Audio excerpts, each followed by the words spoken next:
અંકલેશ્વરમાં બનેલા fatal hit and run કેસમાં કાપોદ્રા પોલીસે મહત્વની સફળતા હાંસલ કરી છે.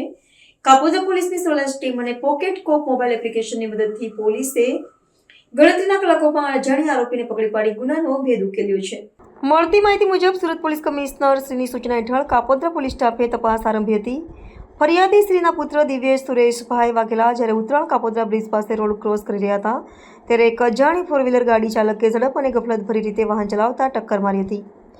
અકસ્માતમાં દિવ્યેશને ગંભીર ઇજાઓ પહોંચી હતી અને હોસ્પિટલ ખસેડ્યા બાદ તેમને મોત નીપજ્યું હતું. અકસ્માત સર્જનાર ઘટના સ્થળેથી ફરાર થઈ ગયો હતો. કેસની ગંભીરતાને ધ્યાને લઈ કાપોદ્રા પોલીસે તાત્કાલિક કાર્યવાહી શરૂ કરી હતી. સીસીટીવી ફૂટેજ, ટેકનિકલ સર્વેલન્સ અને અંગત બાતમીના આધારે પોલીસે અજાણ્યા આરોપીની ઓળખ કરી હતી. પોકેટ કોપ મોબાઈલ એપ્લિકેશનનો ઉપયોગ કરીને વાહનના રજિસ્ટ્રેશનના આધારે આરોપી સુધી પહોંચવામાં સફળતા મળી હતી અને આરોપીની ધરપકડ કરી આગળની કાર્યવાહી હાથ ધરી છે.